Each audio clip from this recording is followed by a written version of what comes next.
Hey now, good morning. We're here at Premier Barber Institute. I'm Tyreek Jackson, and we're getting ready to start our live session of Tyreek Talk Tuesdays. Ray, the barber, how you doing? Euphoria Barbershop. Wanaris Monga, how you doing? Connect Cuts. Mr. Golden Hands. Hi Mulu 2. Sheeta Barber. Morph by Tanya. And 10 others join. Thank you so much. Hair Student Connect, what's up, Shay? Charlie PR, Cuts by Shaw, and 9 others join. Kingdom Cuts, top of the morning. Lifestyles, Miguel Estilo. Shave Fade Barbershop. Classic Co, Car Cuts, good morning. Barber Rumid, Gaines the Barber, 5 others. Classic Co. BUTBYJ. Danny Barber, Youssef. Ox the Barber joint. The Head Eyes, good morning. Tito Black the Barber. Humbly the Great, good morning, sir. Barber 717, good to see you. Haven't seen you in a while. E Barber 828, the Smoking Barber, all the way from the UK is live. Thank you so much. Fresh Barber 5. Jason the Barber, Kareem Creative Cuts, Milo the Barber. I am DJ Nato. Faded by Black. Effects Apps, my guy, Joey B. Your Stylist. Joey B. Your Stylist, Kareem Creative Cuts, good morning. C85, and here we are, guys. I'd like to take at least a minute or two to acknowledge people that are tuning in. Thank you so much for joining this morning. It was interesting. Yesterday, somebody sent me a direct message, and he said, I see marketing happening everywhere. And basically what happened was I've been talking about cross promotion and how barbershops should be connecting with other businesses and promoting each other and having some sort of incentivized plans to do so. So basically back in the day you would see Blockbuster, for those of you who ever went to Blockbuster, would promote Domino's Pizza, and Domino's Pizza would promote Blockbuster. If you ordered a pizza, you get $5 off of your movie or whatever the case may be. You bought a movie, you got a coupon to get discounted pizza, and cross promotion took place.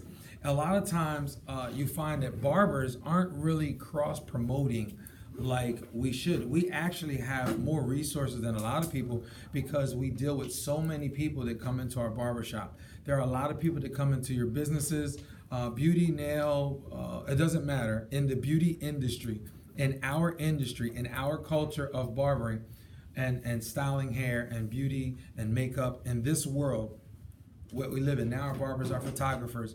It's really, really important because you're connecting with so many people on a daily basis that walk into your chair from so many different walks of life.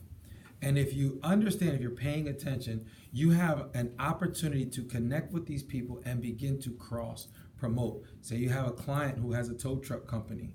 Great opportunity to cross promote with him for whatever reason. You know, have a in the springtime, remove your junk. You know, offer that opportunity at your business, whatever that looks like. Going back to school, getting rid of your summer stuff, need help storage. There's so many ways that you can cross promote. Health and beauty, fitness, Planet Fitness. All the different workout gyms, CrossFit, all these different places. You can begin to cross promote using your business as a conduit to promote. And I had mentioned the importance of connecting with your clientele and doing cross promotion. And yesterday, the Ordinary Barber sent me a direct message and was like, wow, I'm beginning to see it more. And it reminds me of like when you're dating somebody, you're dating them and they drive, a Volkswagen Jetta. You break up and guess what you see? Volkswagen Jettas everywhere.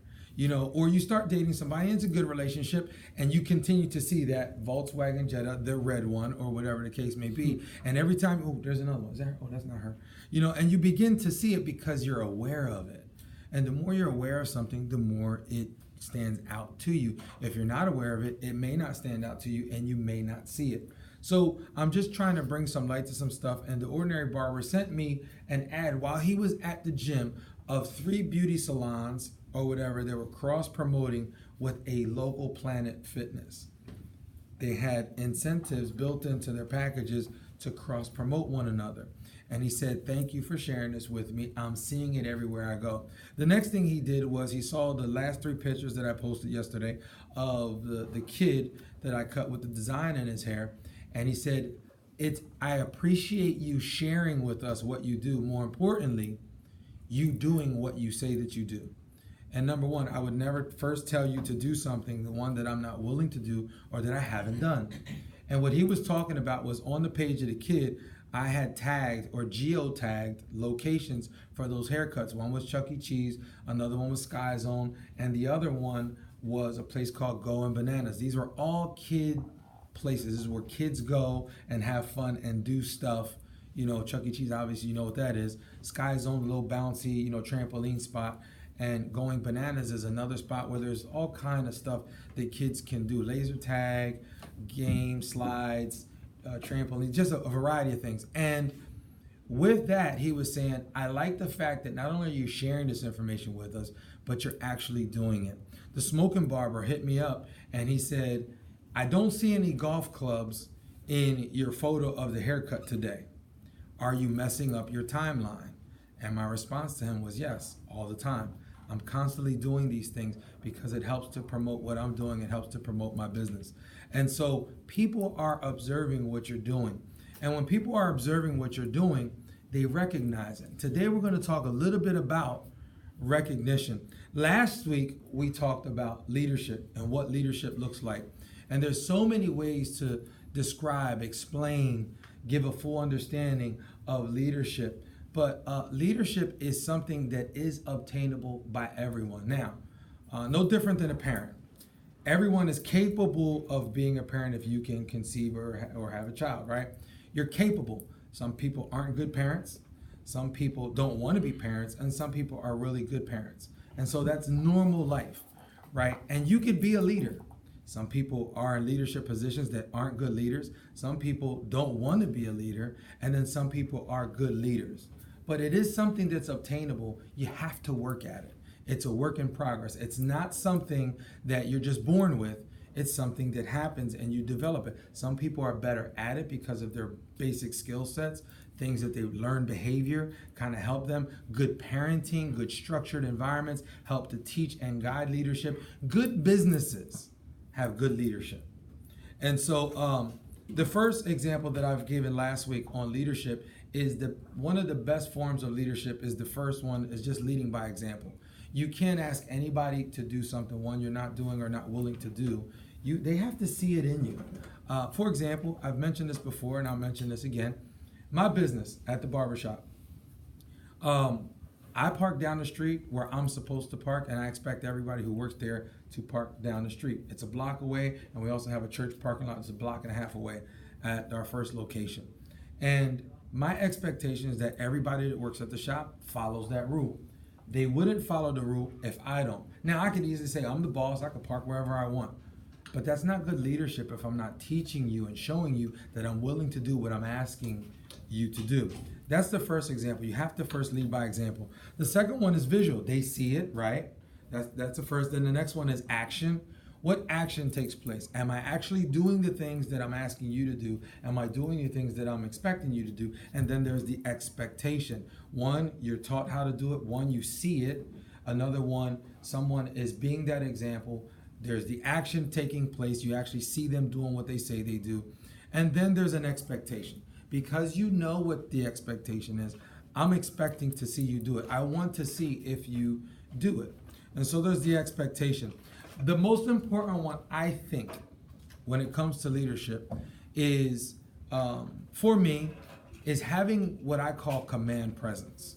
And I mentioned it last week in the live feed that in the example I gave was if you're driving down the street and you're not following the speed limit and you see a cop car, 2-3 blocks down, parked on the side or their nose peeking out, you automatically slow down. You slow down because you know you're breaking the law and you don't want to break the law because you don't want to get pulled over. That's what's called command. The police officer doesn't have to say anything. He doesn't even have to turn his lights on. Woo! Doesn't have to happen, right? You see it and automatically, instinctively, you check your speed limit and you slow down. It's called command presence. Another one, You've all had it happen. You're doing something you're not supposed to be doing at work. The boss walks in and you make the adjustment. Hey guys, and you just kind of, your posture changes, your face changes, your attitude changes. I mentioned last week, you seen it, the girls and the kids that are in their bedroom with the door shut, twerking and doing something they're not supposed to do, and then dad opens the door, right? And she's over here, she's doing this, and she's like, and dad is flipping out. But you see, there's something that takes place. There's an exchange that takes place. That is called command presence. You don't have to say anything. You literally just stand there and someone respects your position. A lot of times in business, and it's important that when you're building a team, when you're building barbers or players or leadership in your business, students at a school, there's an expectation of leadership because I'm living it and I'm expecting you to live up to that standard. Every student should respect every instructor as if they were the owner and or the leader of the pack. You should. It should just be an innate nature. I shouldn't do it in front of you if I can't do it in front of him. And when you're building a team, your team should be so strong that nobody knows who the boss is. There should be a question of who's the boss? Who's the owner? Because you guys are doing an amazing job. Not who's the boss, because I need to talk to that person right now because this is uncalled for. You should be building a strong enough team that nobody can recognize who the boss is, because everyone should have that command presence, that boss nature, that leadership nature in them. There's a difference between a boss and a leader. A boss dictates, a leader leads people. They lead by example. They show you how to do it. They help to develop you. They flower you, or they put water on you so you can grow. They put sunshine, and they put you in an environment that's conducive for growth. That's a leader. A boss comes in and says, I said do this, you do this now. And I'm going to go and do whatever I feel like doing. A leader comes in and sees that the trash can needs emptied and just does it. Not because it's his or her business, but because it's important and it's something that needs to be done. And so having command presence is so important. If your clients aren't respecting the rules of the shop and they're cursing and you're not saying anything about it, you don't have command presence. The people don't respect the business because you don't respect the business. Just saying. If there's a sign on the wall that the boss says should not be done, example, don't sit in a barber chair if the barber is not there. Respect that chair. You wait in the waiting area and clients come in and sit down in that chair anyway. They don't respect it because you don't respect it. You need to say, hey, don't sit in that chair. Can you have a seat over here? Hey, you need to watch your mouth. You can't talk like that in here. That's command presence. Then what happens is you'll see people, they'll come in, yeah, man, blah, blah, blah. Nah, this freaking, oh, my bad. I'm sorry, y'all. My bad. Let me fix that. I'm struggling with that. But the moment that they recognize it, there's command presence. There's an alpha in the room. There is somebody that they respect enough to correct themselves. And if they're not correcting themselves in front of you, one, they don't respect you. Two, they don't respect the business. Does this make sense? So having command presence is so important in your business. It's important in your house. It's important where you go. Now, there are levels of it. Just because you're the man at your house or you're the man at your job, you can't go to the airport and tell the security guard, I'm the man. You ain't going to tell me where to stand. You don't know who I am. It doesn't work that way. In that position, you are not the man. He is, and you need to stand over here, sir, or we will detain you. You don't have any authority in that place. And so it's important to understand leadership. This week, I want to talk about recognition and honor. What does honor look like? To give you an example of honor, and guys, if you like what I'm sharing so far, please hit the little share button so we can share that and let people know that we're here. It will not take you out of the live. It will continue to play in the background while you share it to people that are on your direct message. Hit the share button, send it to them, and let's stay tuned in because I think this is some stuff that people need to hear. Honor. What is honor? Can anybody in here just kind of give me what honor? Honor? Anybody? Somebody? Yes, sir. Do the right thing when no one's watching. Okay, do the right thing. So that's more like integrity, but I get you. Morals, having morals and having a standard, right? But that's one way to look at honor. But what about when someone honors you? That's a symbol of respect. Symbol of respect. Okay, you hold something in high regard and high esteem, or an acknowledgement. You know, we honor what you've done, and we want to acknowledge that by a symbol or a token or something that we want to give you and recognize you, sometimes in front of your peers, and sometimes very privately, they want to recognize you. As an owner of a business, it's very, very important that you recognize the people that do the work. Some people want to be recognized openly. It affects them. It helps their self-esteem. Some people don't want to be recognized openly. You have to understand your team to find out what they need. Also, having a communication with them would help you to know who they are and what they may need. It's important to acknowledge people when they meet certain requirements or they get to certain levels. Acknowledgement is so important. We work hard. We want to be acknowledged. You're a coach. You know how important it is that when your team does well, you want to tell them, great job, guys. We got one more game to go, and it's the championship. I don't think you're a coach that likes to give an award for participation. You want them to win. And if they don't win, then we have to work harder so that they can earn that trophy and proudly represent all the hard work that they did. So people get honored in different ways. Tomorrow will mark the birthday of a good friend of mine who is no longer here. His name is Jeff Gumprint. Jeff Gumprint, if you've been following my feed, was the personality that was at the shop sweeping, serving, catering to the barbershop. He did all kind of stuff. He was funny. He had his little antics, and he called himself It's kind of weird because he looked like Martin Lawrence when he was on Blue Streak, or Martin Lawrence when he was Romy Rome. But if you called him Romy Rome, he had an attitude. Don't call me Romy Rome. His name was Jeff. He said, my name is Mr. Gums, AKA Jeff Gumprint. And I kind of thought that I wouldn't want somebody, if I had missing teeth, to call me Gumprint. You know, I'd be cool with calling me Martin Lawrence because that guy has an association of being successful. I want to be associated with that. But Jeff was fine with who he was. And he was okay with being called Mr. Gums, AKA Jeff Gumprint. Now, he was also 11 years, going on 12 years clean from addiction, okay?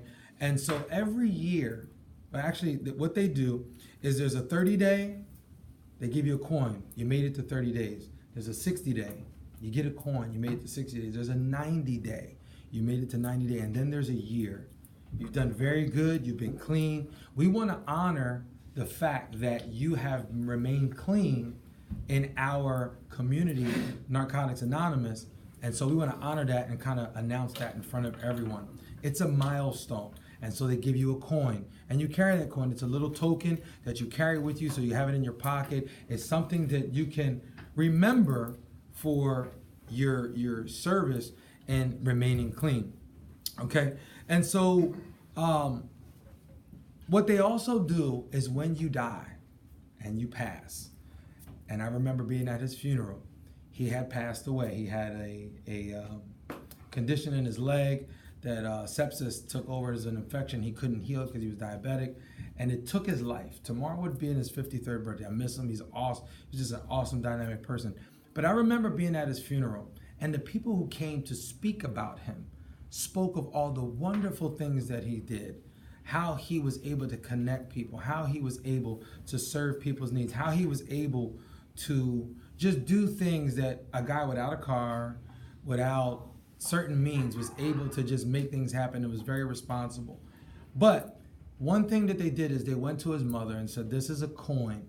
This coin represents that your son died clean. He didn't die because of addiction took over his life and then he died. He died clean. And we want to honor his life by giving you this token of him dying as a clean person in NA. And I thought it was phenomenal to honor somebody in the way that they did. And so honor is very, very important.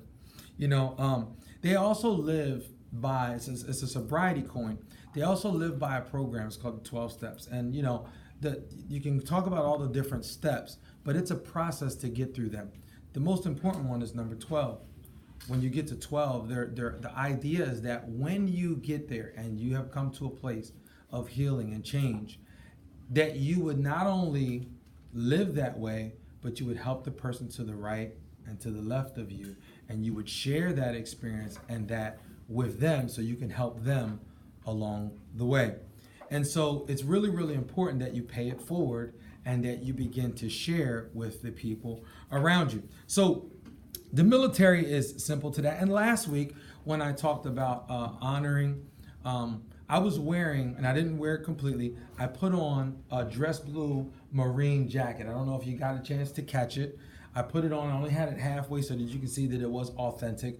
And I said that I never wore it out, I never did anything with it, what my original plans were, because I did not earn the right to wear it. I couldn't wear it because I didn't go through the process to earn the dress blue jacket. I bought it at an Army Navy store. You know, it was an authentic one. I thought it was cool. I said we can honor veterans through barbering and kind of showcase that and be a creative way to do it.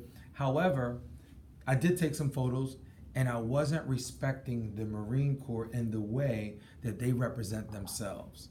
The photo of the guy I took had a beard. And if you know, if you're in uniform, you can't wear the beard. And so when I showed it to one of my students who was a Marine, he said, you know, you can't post that. And I'm like, why? I want to honor veterans. And he said, because that is not right. And these are the reasons why. And so I had to respect it, and I never did it. If I would do it, I would do it the right way. I would try to find a Marine and use that person and have that person wear it with their badges and respect our veterans that way. Thought it was a creative way to kind of market and do, but I didn't do it because I didn't do it the right way. And again, I wouldn't wear the jacket because I haven't earned the right to wear the jacket. So in the military, there's recruits, and those recruits are in boot camp. And I'm going to talk about the Marines because I know they go to Parris Island, and I've had a bunch of students that were Marines, and I had some friends that are Marines. My dad was in the Army, but I'm not going to talk about the Army. Nothing against them. I'm going to talk about the Marines because of the level of, I think, respect that they have for one another. And so they go to Parris Island, and their boot camp is much longer than everybody else's. I believe it's 3 months? 3 months, where most of the other is what, a couple of weeks? How long? It was 12 weeks. That was 2 months, yeah. 2 months, and then the Marines is a little bit longer than that. So there's just another level of boot camp that they go through. And I know that one of the things, just through conversation and research, that when you get to Parris Island, the first thing that they teach you with the sergeant yelling in your face about this close to you, you know, they do that thing. The first thing is you get I and me out of your vocabulary. It's a we thing. It's a us thing. And I know that before they become a Marine and they're going through, was it the Crucible? Is that what it's called? The Crucible, and they're going through the Crucible where it's just the intense finale, if you will. If somebody falls behind, it's everybody's job to stop and go and get that one person, because we all do it together or we don't do it at all. And there's something about that is so important with team and leadership building, because it's not a me, it's not I'm the strongest, it's not I'm the fastest. It's that we together are better when we're moving together than we are as an individual. There are individual things in the military that you could do. However, in this place of boot camp, in order to get to the next place, you have to do it together. That's leadership, that's team building. And when you do, they honor you by creating another level. And so you become part of the infantry, and those guys are on the front line. Those are the guys that do the grunt work for the people who have worked harder, labored more, and have the right to do more. And their ranking is a little bit different. You know, and so I'm not going to go through all the ranks in the Marine Corps, but I want to talk a little bit about what happens when you move up in certain ranks. So there's E1 all the way to an E8. And E1 is a private, and an E8 is a master sergeant. Okay? And so basically, the jacket that I showed was a dress blue. It didn't have any badges on it at all. No badges of anything that was accomplished. One, because it was a blanket jacket and I haven't accomplished anything, so there's no right for me to put anything on it. And all those badges have to be on certain inches. They have to be on properly. If they're not on properly, you can get in trouble. One, it could be reprimand. Number two, they could dock your pay. Or certain things, if you put the wrong badge on and you have not received that badge, Anybody who's a commanding officer can say, pull this guy's file, let me check his file at the drop of a dime and look at it. And if you haven't received that badge because you haven't done it, reprimand, dock pay, can even be thrown in military prison because you're wearing something and misrepresenting who you are and you haven't earned the right to wear that badge. Does this make sense? So having a visual is important. Recognizing somebody who's a manager is important. Recognizing somebody who went a little bit further is important because people respect it. People are watching. In the beginning of this, I mentioned people are watching you and you don't know who's watching you. Building a team so that no one knows who the boss is. But it's by recognizing certain things. So your license on the wall, sometimes your position. It's important to recognize people when they've done something more. And so the funny thing is that those little patches cost what? In a bucket, 30 cents, 25 cents. They don't cost anything. You can buy them if you want them. You can buy them if you want them. You can hang them up and put them in a frame. You can do whatever you want. But if you haven't earned it, right, you can't wear that. You can't do any of that. You lose respect with your company. You lose respect with your team because you haven't earned the right to wear that patch. So it's important that when you are doing stuff in the business that you have to be able to earn it. I want to tell you a story. It's an interesting story, true story. My friend Eric Ramos, Effects Apps, who will be going live today at 11 o'clock, is a Marine. And it's not was a Marine, it is a Marine because the motto is once a Marine, always a Marine, right? Am I right? I got a Marine in the room, so I gotta keep looking at him to make sure I'm saying the right thing because I don't want to misrepresent what I'm saying here. Am I doing okay? E1 to E9. E1 to E9, thank you. E1 to E9. And so, thank you, I appreciate it. So, when the story about, there was a guy, his name was Lance Corporal Gonzalez. Lance Corporal Gonzalez, interesting story, was a Marine, or is a Marine, who was injured at war. And when you're injured at war, what do you receive, Ox, when you're injured at war? A Purple Heart. So, Purple Heart is something that they recognize and honor you for living through war and being injured at war. You get full benefits, correct? Situation. Depends on the situation, okay? So you can, and this particular Corporal Gonzalez did receive full benefits. He got everything. His company submitted paperwork to his CO or commanding officer, right?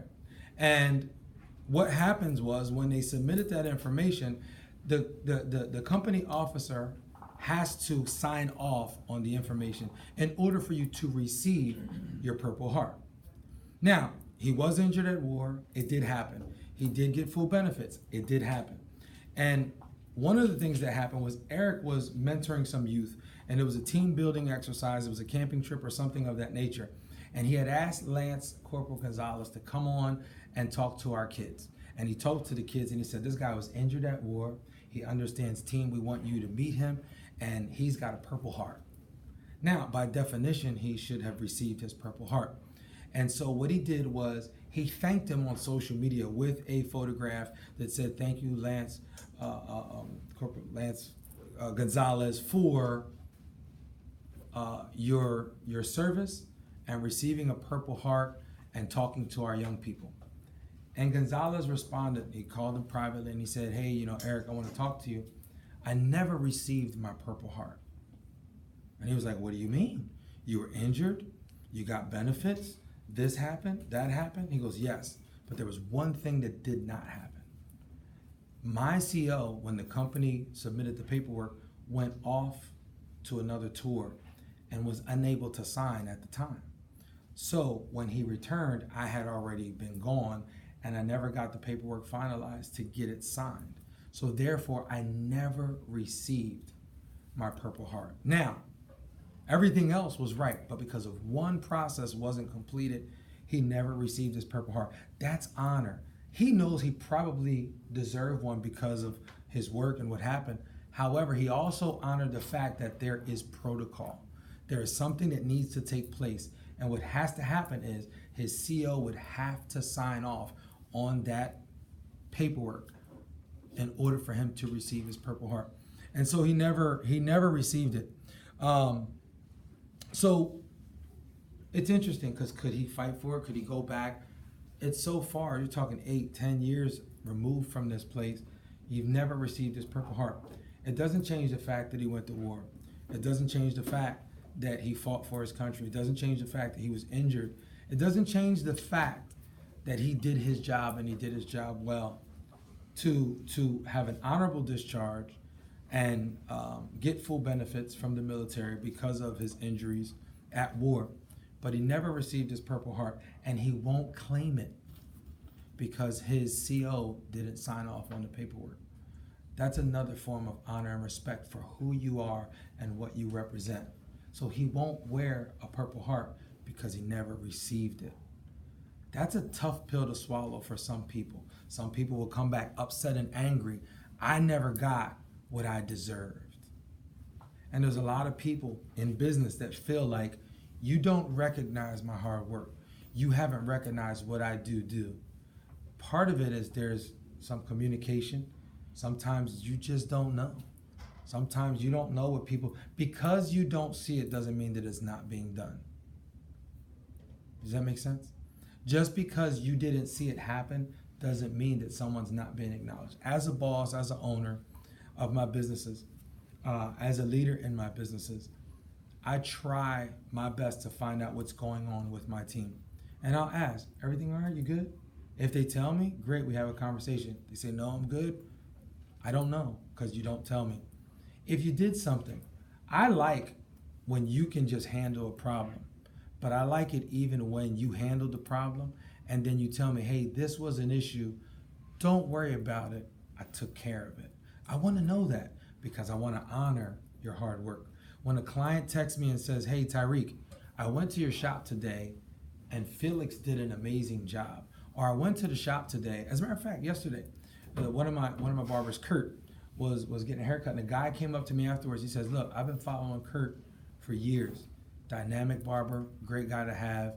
Thank you. I'm going to stick by his side until he's done. He's just a great barber. He always takes care of me, treats me really, really good.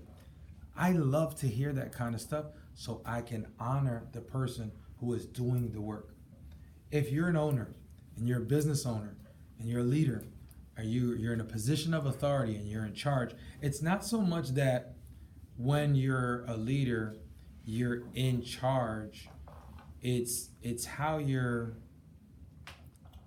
I'm gonna find it because I know I wrote it down and I wanted to share this. When you're a leader, it's not about being in charge of people, right? You're actually taking care of the people that you have charge over. You understand what I'm saying? Just because you're a leader doesn't mean you're in charge of stuff and you're telling people what to do. As a leader, you're actually taking care of the people who are in charge, in your charge, and are maybe in charge of other things. Because if your number one concern is the customer, right? But you're not connecting with the customers, then you need to connect with the people who are in charge of the customers and making sure that they're doing their job well because the customer is the priority. I'm in charge of the people that take care of the customers. Does this make sense? And my job is to make sure that I'm helping them to be successful at what they do. Not telling them what they need to do, but helping them to be successful, and it is what they do. As an instructor of the school and an owner of the school, it's my job first to make sure that the students are getting better and are able to do what they need to do to be successful as a student. The other instructors, that I'm helping them to be a better instructor as they continue to grow through the program. Dan, my partner, when he came, he had no idea how to run a school. It took me about 6 months to train him to do his job properly and effectively so we can have the school effective, so I can be out here being my best for the students. Because I'm no good to the students when I'm in the office away from the students. Does this make sense?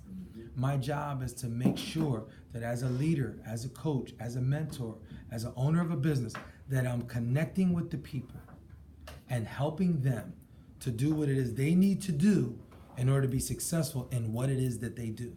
And if that means social media strategy, if that means marketing, if it means being open and learning how to speak and communication skills, if that's what it is that I need to help you with, then that's my job. It's not telling you what to do, but helping you and guiding you through the process. And so my question to you, shop owner, my question to you, for some of you guys that are in business, how are you honoring the people that work for you? I know for me, every 6 months in January and in July, I give back. I give first, second, and third awards to the people who put in the work and do more appointments. They get bonus checks. The more appointments you do, the more people you have sitting in your chair, you get a bonus check. I don't think I know any barbers that give barbers more money for making more money. Don't know anyone who does it. I can't, and if somebody does, please tell them. I'm not talking about other things like you give them some free product or whatever, but I personally give them money when they make more money. Every 6 months, I do it in January and I do it in July. And so that's one way that I try to honor the people who work the business. Other things that I do, when I go to events and I receive free gifts and things come to me, I say thank you, I appreciate it. But I know so-and-so would really like this. Hey, is this something you like? Here you go. I got a bunch of combs, I got some razors, I got some blades that they gave me. I got a ton of product. You might like this. Here you go. It's just a way to show my appreciation for the work that you do. And so I try my best. We don't have badges. We don't have, employee of the month parking spaces and things like that. Doesn't mean that we can't, but I try my best to acknowledge them. More importantly, I want to help them. And if you don't tell me what's going on, I can't help you. If you don't let me know what you're dealing with, I can't help you. My job as a leader, my job as an instructor is to help guide you to be the best person that you can be where you are. It's not creating value with what I have, it's creating value for you for what you need. There's a difference.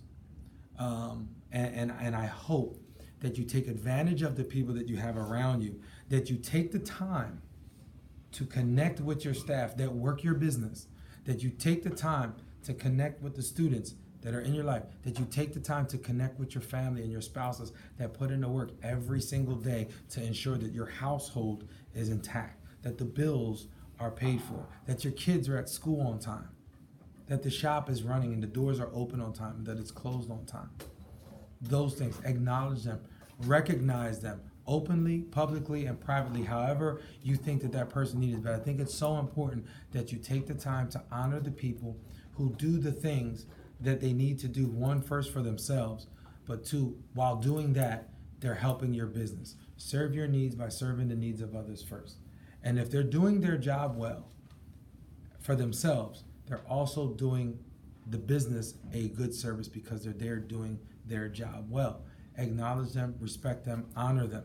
I've had some amazing guys work at my shop. I've had people come and go. I've had people come and for the right reasons and some for the wrong reasons. I've also had people leave for the right reasons and sometimes for the wrong reasons. I've had people come back. And people come back because they genuinely love you and they know you care about them. People don't come back because they think you were terrible. And so my doors have always been open, and coming back is always an option if you haven't tarnished the relationship, if you were honorable in the way you left, if when you left, you just wanted to do something personally for you, and then you see, because it's different when you have to do the thing that you have to do. Managing is tough, owning is tough, running a business is tough, overseeing jobs and duties can be tough, responsibilities at life can be tough, especially when things are miserable at home or things are miserable in your family life and you got to come to work and be miserable at work. It's not fun. So guys, we don't know what people are dealing with. As an owner, as a boss, as a leader, however you see yourself in your organization and in your business, if you're not connecting with the people and honoring them or connecting with them to help them be better at what they need to do for the business and for themselves, then you're actually losing. We're better when we collaborate. We're worse when we're competing with one another. It's not about competition, it's about collaboration. I mentioned earlier in the Marines, when you're going through the crucible, if somebody falls behind, it's everybody's job to go back and get that one person so we can do it together, not separately. So guys, thank you so much for today. I hope that this helps you and your business. I love you guys. I appreciate you. Do we have any questions? Any questions in the classroom? Yes. Is that a hand raised? No? Scratching your head? All right, cool. No questions in the classroom? Yes, go ahead. So how would one go about like say for example, cross marketing? Mhm. How would you reach out to somebody like trying to get that relationship started? The neighborhood barber says you're only as strong as your weakest link. Your question is, how would you go about cross marketing? I think one of the first things you do, we all have technology, right? You can go to a restaurant, and if you like the food, take a really great picture of the food and you put it in your stories and you post it. As a matter of fact, I'll give you a quick example. I'll go into my stories real quick. So and I'm going to show the people on this live feed right here. So this particular story right here, all right, by J. True the Barber. It has 743 views from, less than 24 hours. It's a lot of people looking at what's in my story. What that means is not only did they go into my post, they dug a little deeper and went into my stories and continued to watch my stories. That's another level of digging. And so if I got 740 something people on vacation time while people are traveling and enjoying the summer, looking at my stories, that's an audience of at least 743 people. Does this make sense? So if I go to Dunkin' Donuts, and I'm not saying Dunkin' Donuts, I'm saying a mom and pop, other small business, you take an amazing photo of their food and you just start marketing it on your page just because you like the food and every time you go, it's great. You can easily show them, hey, by the way, I've been posting your stuff. I don't know if you're on social media, and I got 800 viewers a day looking at your donuts, looking at your coffee, looking at your bagels. I was wondering if we can do some cross promotion, not necessarily paying for promotion, but cross promotion. Are you on social media? Yes, I am. Great. Would you mind posting my stuff at my shop? I would love it. Great way to create. But guess what? It doesn't mean anything if you show it. You're like, I ain't got no views right now, but I've been promoting you. There's actual value that there are people looking at my stuff. Great way to cross promote using technology. One way to do it. Flyers. Talk to a local business. Hey, I know we do it with a flower shop every Valentine's Day. We cross promote the flower shop for Valentine's Day. Guess what they do? They give us free flowers to give away to some lucky winner at our barbershop for Valentine's Day. It's a way to cross promote. I'm not sharing this because it's something I think you should do. I'm sharing it because it's something that I've done and has been successful for us. So those are just a couple ways. It's about being creative. And that was just one way of using your direct message to help.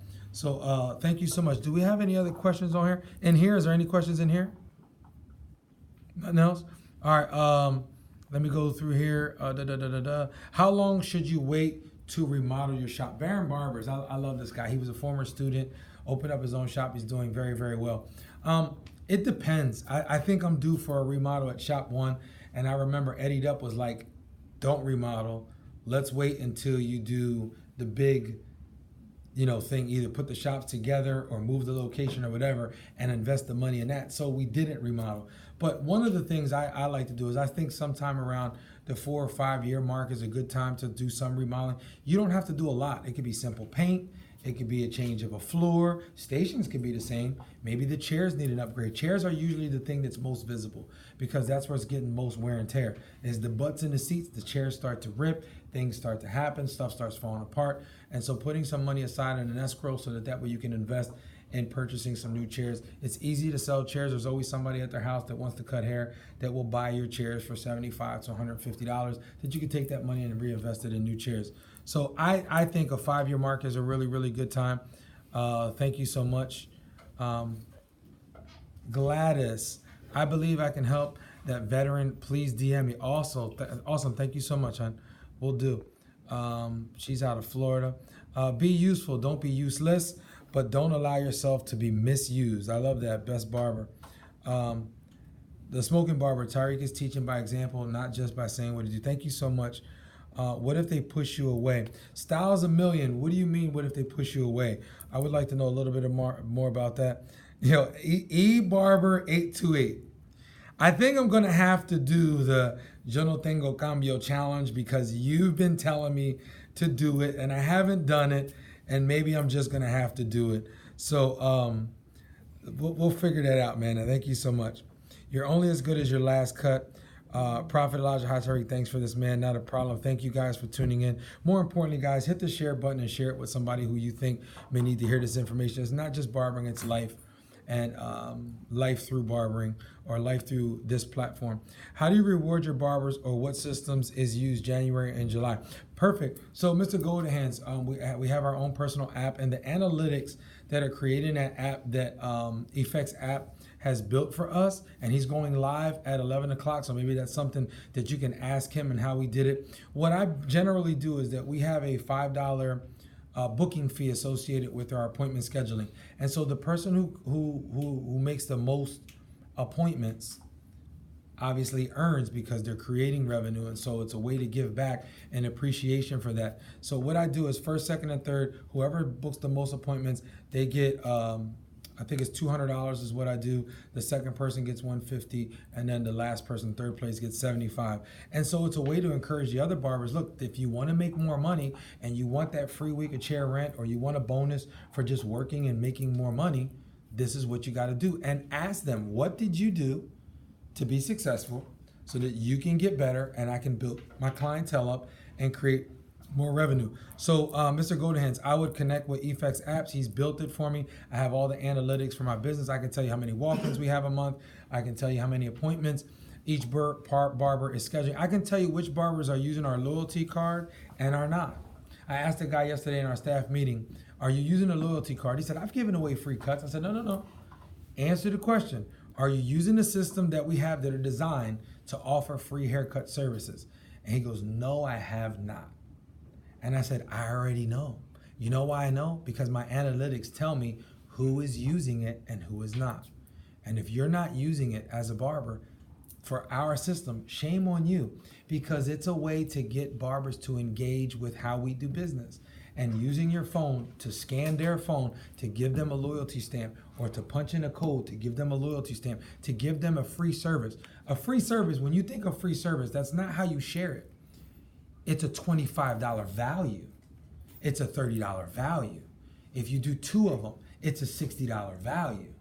It's an $80 value. That sounds so much better than we're going to give you a free service. Download our app, get 2 stamps. What's 2 stamps? 2 stamps is a $50 value. Oh, yeah, I want that. So much different. So when you're utilizing the systems, you'll get better results.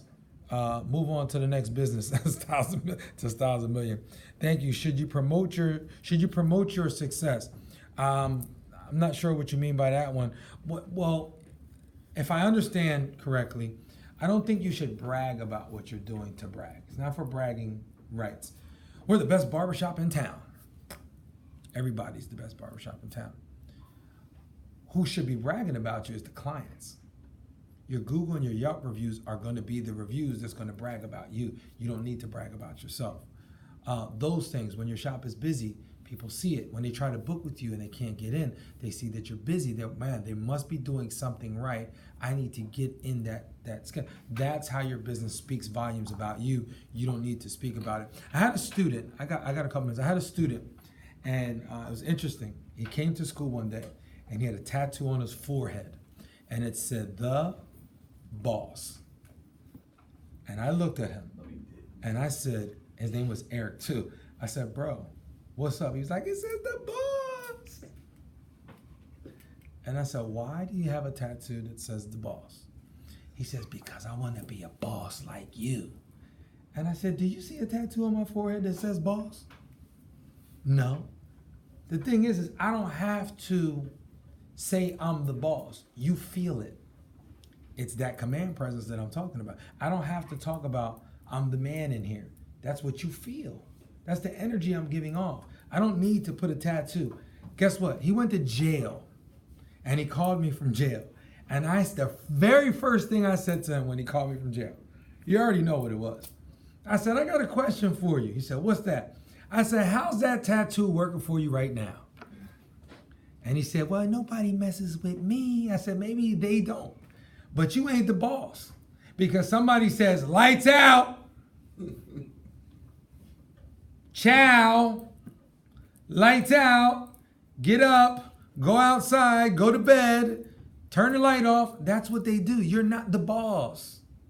But you're walking around the prison cell, and on your head, it says the boss. You're trying to convince people who you think you are and not who you really are. And so that kind of connected with what you just shared with me right there. How can you get stubborn bosses? How can you get stubborn bosses add value to their shop as far as upgrades? You know, it's challenging. You know, sometimes you're not in a place where the bosses really care. That's because they're bosses. They don't really care about the business, and so they're not connecting with their staff. Like, I have a monthly meeting because I want to connect with the guy that worked. And we missed the last 2 months because I was traveling and the holiday, so I missed it. But it happens every year around this time. But I'm still connecting with my guys, sometimes privately, sometimes in a group. It's important to do that. Good leaders connect with their people. And so sometimes bosses don't care because they're bosses, they're not leaders. Styles a Million. Well, if you if they push you away for promoting the business, most of the time they ask you to speak to the owner or manager to cross promote. That's fine. That's okay. You can do that if you go. So his question wasn't about him. His question was about if I go to cross promote and I go to someone and I say I want to talk to the owner or the manager. If you represent yourself as an owner and a manager and you're trying to cross promote with somebody, then you should look and feel and be the example of the owner. I mentioned when you're building a team, no one should know who the boss is. And if you go and you represent yourself like the boss, hey, I'm so-and-so, barbershop is such and such, blah, blah, blah, blah. Here's our information. This is what I already did. I mentioned what I did first, not what I would like to do. I took the photo. I showed them, look, I got this many views in my thing. I've been putting up your stuff because I come every day and I love the freaking coffee or I love the donuts. And then if they don't, then you go to the next. It's not going to be an instant thing. It's not going to happen right away. You got to hit up 1,000 local businesses, 100 of them, before 1 or 2 people bite. If they get a return on that, if they see that it has some value, or they just choose to cross promote for you, the more people you're promoting in on your page, people are like, wow, like, how's that working for you? Great. So-and-so does it for us. So-and-so does it for us. And we're doing it. They're promoting for us. We're promoting for them. And it works well. How can I get involved? What do you do? Then you have that conversation. So it'll create the conversation once you start to do these things. Again, I'm not telling you something. I'm not telling, also, yeah, share it on Facebook as well. Thank you. I'm not telling you something that I haven't done. I'm telling you something that I've done and I've seen some results. The more you do it, the better you get. If I go and work out today for 8 hours at the gym, I'm going to look in the mirror. I'm going to look exactly the same. I might have sweat. I might be tore up. I might be hurting, but I'm going to look exactly the same. If I do it tomorrow for another 8 hours, I'm going to look exactly the same. And if I do it on Friday, I'm still going to look exactly the same. But if I do it for 2, 3, 4 months of consistent work habit and I'm working out, I'm going to eventually start to see my muscles swell, my chest, my shoulders, and I'm going to begin to see results. It doesn't happen right away. You have to go, you have to put in the work. So guys, thank you so much. I'm running out of time here. I will go back and read these questions. I appreciate you. I love you. Remember, serve your needs by serving the needs of others. If you feel the need to go ahead and hit the share button, just share it with somebody so they can tune in and get some of this information. Have an amazing week and just continue to serve each other. Pay it forward. Thanks, guys.